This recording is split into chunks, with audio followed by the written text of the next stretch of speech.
amigos da Rádio Progresso de Montenegro e também da JPTV e portal JP News. Eu e Ernesto Laura estamos nessa manhã fria de quarta-feira para iniciar mais um programa Estúdio Aberto. Para quem ouve a gente ao vivo, são 11h34. Boa tarde. Bom dia, Laura. Bom dia, Adriano. Bom dia, nosso radionauta. Uma manhã que começou fria, mas o sol já raiando, né?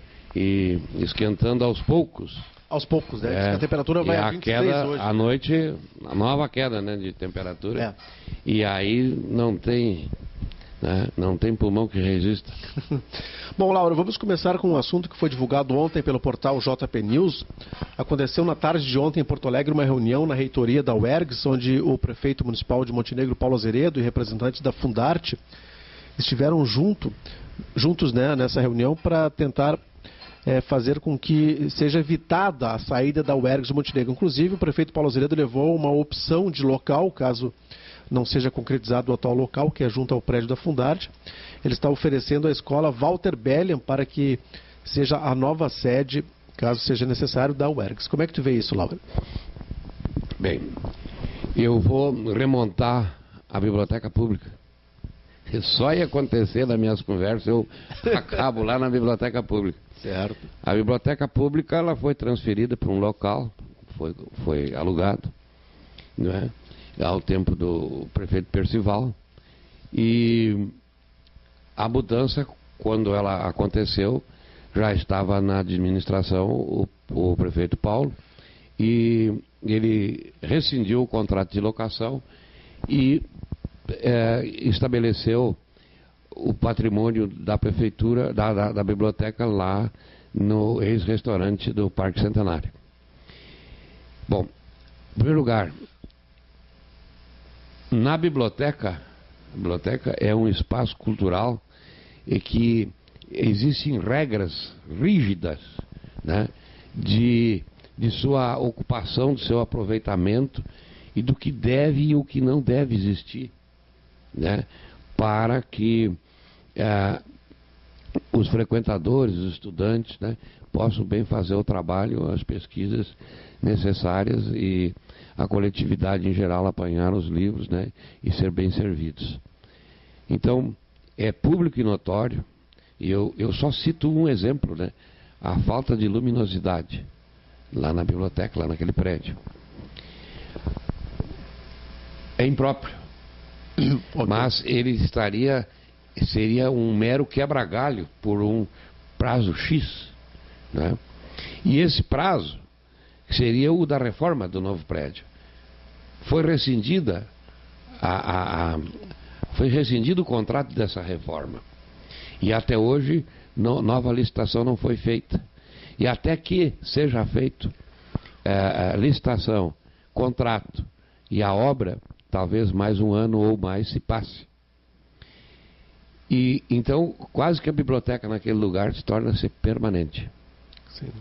Walter Bellion, o que é o Walter Bellion? É uma escola municipal de ensino fundamental. Isto. Há regras.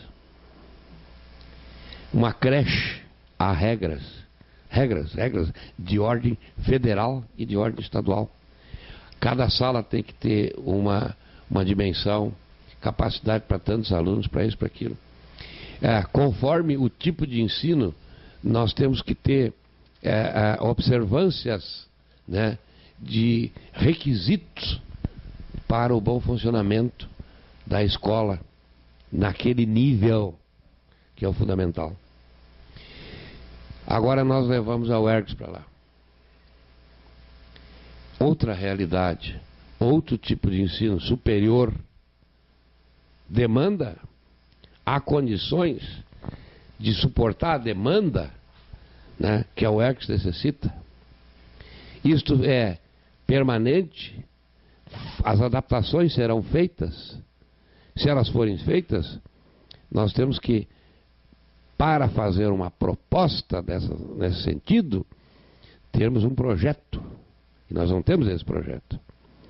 Então, eu acho que, mais uma vez, o carro está andando na frente dos bois. Mais uma vez, nós vamos enfrentar problemas. E mais uma vez nós vamos ter oportunidade das redes sociais discutirem e rediscutirem e criarem inclusive animosidade, mais lenha na fogueira da briga já com os vereadores e o executivo. Então, não é assim, Adriano. Não é assim. Não é assim. Não é? E veja uma outra coisa.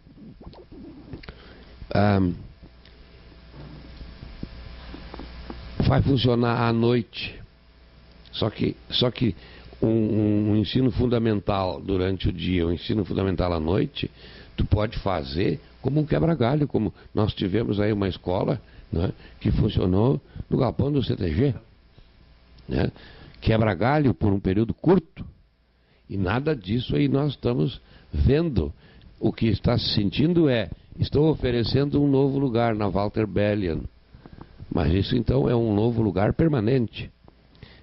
Serão feitas as adequações? Quanto vão custar essas adequações? Há recursos disponíveis para isso? Dinheiro tem, pelo que eu, né, disseram que tem 13 milhões aí sobrando. Dinheiro tem.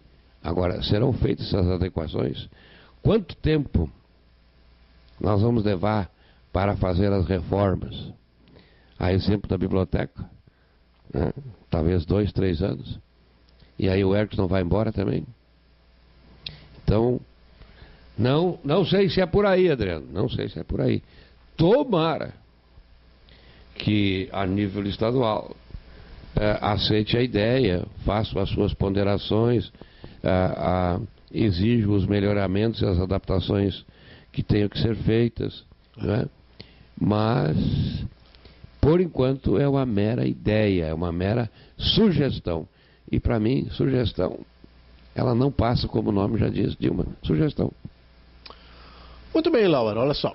Montenegro não terá profissionais do Mais Médicos. Segundo o prefeito Paulo Azeredo, Montenegro foi inscrito na 5ª etapa do programa Mais Médicos no dia 4 de abril. Mas, na época, o Ministério da Saúde já havia selecionado os municípios que iriam receber os profissionais da saúde. Conforme o gestor, uma falha de comunicação entre o município de Montenegro e o Ministério levou ao entendimento de que seria necessário somente esperar pela destinação dos médicos, quando na verdade essa etapa já havia sido encerrada. Puxa, que atrapalhada essa aqui, né? Não, eu vejo assim, ó, São José do Sul, há mais de 2 meses, votamos o projeto, a Câmara votou, da assessoria jurídica, lá tu sabe, a Câmara votou o projeto, porque é da competência do município o pagamento do auxílio moradia e do auxílio alimentação. E que ele pode optar em natura, não é? Ou ele pode optar em dinheiro. Claro. Então a Câmara tem que votar o projeto, certo?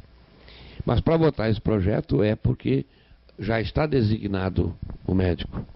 E para mim causou muita surpresa quando será que Montenegro teria, né, a médicos desse programa, mas que até então nenhum projeto de lei havia sido encaminhado à Câmara para fazer essa parte legal, né, burocrática e legal, né, no sentido de fixar os percentuais de ajuda de alimentação e de moradia.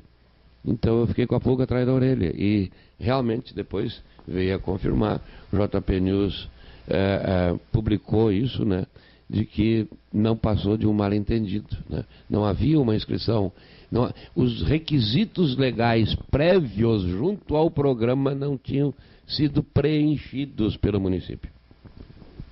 Interessante, né? Talvez tenha sido feito um mero pedido, né? Mas esse pedido deveria ter sido acompanhado de uma série de documentação, né? Para se habilitar. E isso não foi feito. Então não ocorreu habilitação. Ocorreu o mero pedido, mas não a habilitação. Laura, eu tenho acompanhado a divulgação da presença desses médicos cubanos em alguns outros municípios, como São Sebastião do Caí, por exemplo, Parecis Novo. Eles, inclusive, estão sendo homenageados pela forma como vem tratando a comunidade, né? Parece que estão dando muito certo aqui no Brasil, né? Eles têm uma atenção muito grande com as pessoas. Não há nenhuma queixa de São José que eu acompanho pessoalmente, né? Não há nenhuma queixa, né, ao trabalho do médico, né?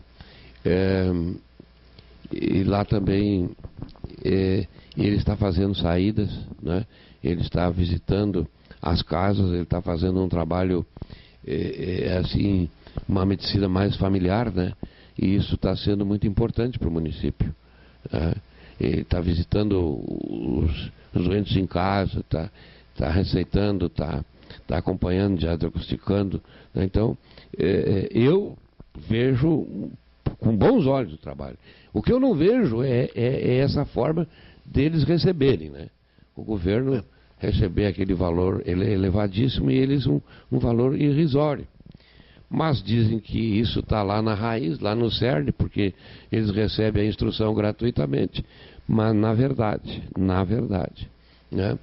No Brasil, se nós não pagarmos o salário mínimo, pode ser considerado trabalho escravo. Então, por que o Mais Médico é um programa internacional? Ele foi votado, né, a nível de Congresso, justamente para tirá-lo fora da proteção das leis trabalhistas, né? Mas já há questionamentos da inconstitucionalidade disso. E se isso aí um dia vingar, essa gente vai ganhar os direitos, é evidente. Muito bem, Ernesto Lauro, mais uma notícia. Agora são 11h45 para quem ouve a gente ao vivo pela RPM. O destino da Ambev foi tema de reunião na Câmara de Vereadores de Montenegro. O secretário da Indústria, Comércio e Serviços de Montenegro, Carlos Eduardo Miller, esclareceu dúvidas dos vereadores montenegrinos sobre o decreto que toma o prédio da Ambev de utilidade pública, que torna, né, o prédio. Participaram da reunião na tarde de ontem o presidente da Câmara, Renato Crantes, os vereadores Rose Almeida e Márcio Miller. O secretário disse que é um desperdício a forma como a área está atualmente, a qual fica em uma localização privilegiada na entrada da cidade.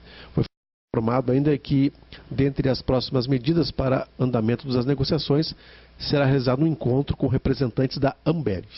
É verdade, as casas lá da Bela Vista, né, também estão se deteriorando, né, guardadas as devidas proporções, né, só que aquilo lá foi feito com dinheiro público e da Ambev foi feito com dinheiro particular. E se ela quiser botar abaixo a Ambev, ela põe, é dela, é o patrimônio público, né? O município entrou com a terraplanagem, o município nem doou a área. A Antártica comprou as áreas. O município entrou com a terraplanagem. Na época, né? Na 72, época. Por aí, né? Construção, a compra dos imóveis, do terreno, tudo foi feito pela Antártica. Então é dela, né? Se ela quiser deixar deteriorar, tudo bem. É um cartão de visita? Como o prédio aqui no centro é um cartão de visita, está caindo, né, na praça, né? E veja assim, é delicada essa situação. Agora, o que nós vamos fazer lá?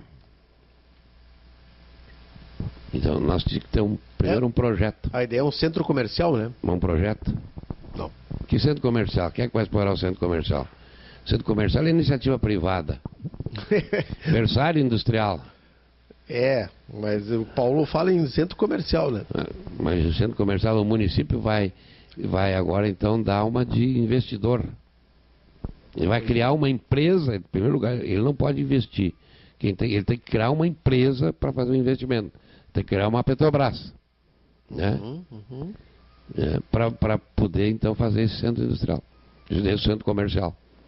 Não é o município que vai fazer. Não é da vocação do município explorar o comércio, nem a indústria, né? Mas ele pode criar uma empresa de economia mista, tipo CE, né? CRT, assim por diante, que explode. Tudo bem, mas aí nós não temos isso. Então, esse decreto, ele é facilmente derrubável, vamos usar essa expressão aí, né? Porque ele não tem, ele é carente de fundamento, né? Se a Ambev amanhã ou depois aparecer um comprador, ela vende. E passa por cima do decreto tranquilamente, qualquer juiz, né, que receber um pedido dessa natureza, dá uma liminar imediatamente, né, porque é da iniciativa privada, não tem nada que ver. Claro. Muito bem, Laura, agora são 11 horas e 48 minutos para quem ouve a gente ao vivo pela RPM. Agora chegou a hora de falarmos de esporte. O Felipão está treinando o Grêmio, diz que vai reforçar a zaga para o clássico, né? Como é que tu vê esse clássico que teremos no próximo domingo aí? O Arangues volta, o chileno Arangues volta ao time do Colorado. São duas peças que estiveram na Copa do Mundo, né? O Felipão como técnico da seleção brasileira e o Arangues como meio-campo da seleção chilena. A doença, a inatividade por um longo tempo, né? Elas normalmente deixam sequelas, né? Então nós estamos vendo aí as sequelas no nosso futebol, no Campeonato Brasileiro. Os nossos times não estão deslanchando, eles não estão jogando, né, dentro daquela mesma potencialidade de jogo que eles tinham de antes, né? Então agora nós temos fatores novos, né? O Felipão é um fator novo, é um fator que pode desequilibrar, né? Que pode aumentar a grandeza do Grêmio, porque o Grêmio não está bem. O Colorado veio de 1-0, ganhou, tudo bem, mas jogou bem, não jogou bem também, né? Então, o Grenal sempre motiva.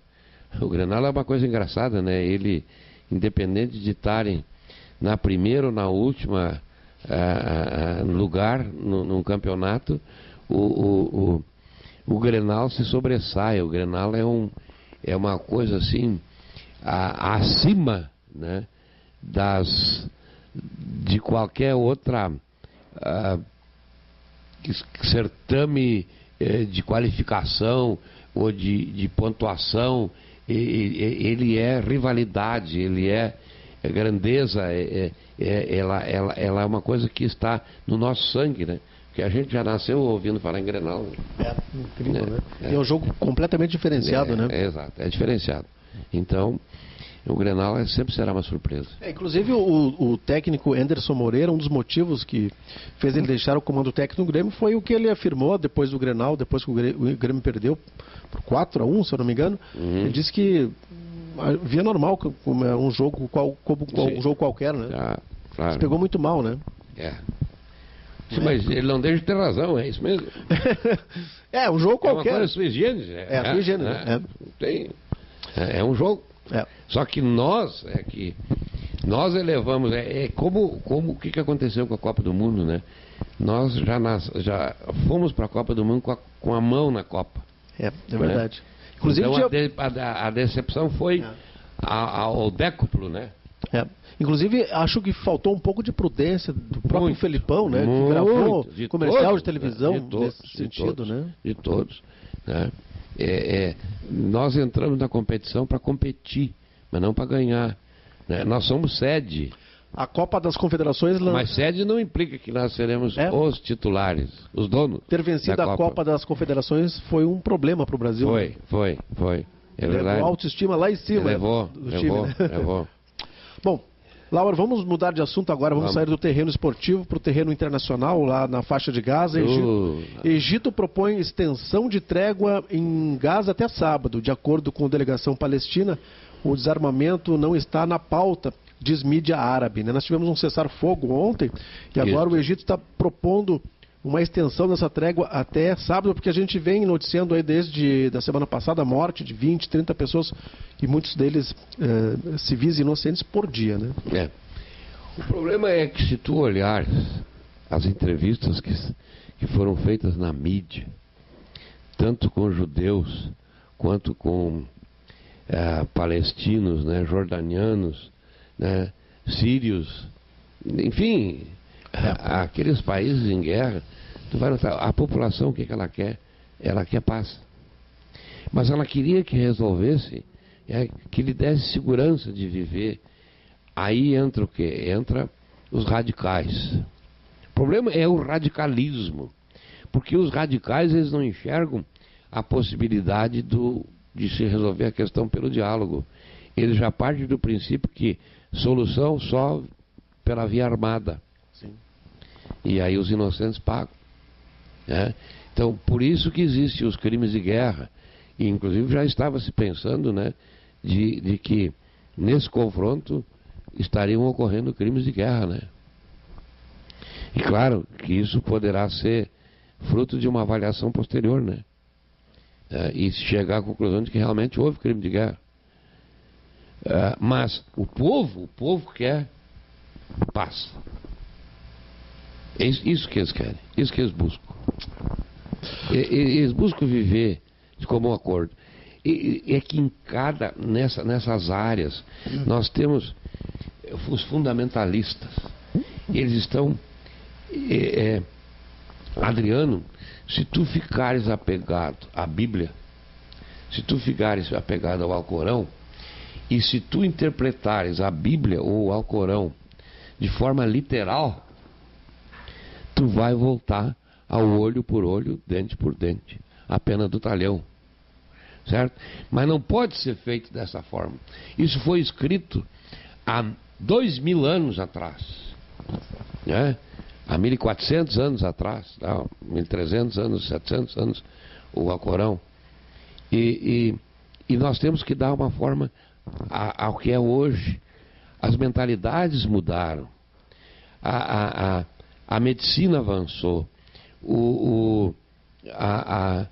os meios de tecnologia se aperfeiçoaram. Nós temos uma realidade totalmente diferente. E ela deve ser encarada de forma diferente. E ela não pode ser encarada sob esse ângulo da religião. Porque como é que tu vai colocar esta situação lá dentro? Tu não tem uma situação novíssima, de alta tecnologia, de alta indagação. Tu vai levar isso para o ano 1100 e para o ano 1000? Ou para o ano 0? Sim. Não tem, é inadaptável, não tem como tu fazer essas adaptações. Mas mentalidades que não conseguem enxergar além do livro sagrado ou dos livros sagrados e interpretando de forma literal a lei, vão reconstruir muitos e muitos templos salomônicos ainda. Tu acha que pode haver uma intervenção, principalmente americana, como aconteceu aí no confronto entre Iraque e Irã? Uma vez me perguntaram assim: Ernesto, tem gente aí, tu que passou o tempo do período da ditadura, militou até na Arena. Eu militei na Arena de Montenegro, a Arena de Montenegro foi boa. Foi muito boa para Montenegro, né? Os radicais lá em cima, né? Eu hoje posso até ser sacrificado porque fui da Arena, mas não por mim, não pelos meus aqui. Agora lá por cima, esses radicais, esses xiitas, né? Esses ultra-ortodoxos, né? Querendo se manter no poder e não olhando que na sua frente havia também seres humanos, né? Seres humanos com as mesmas ambições, com as mesmas vontades. Então eu digo assim,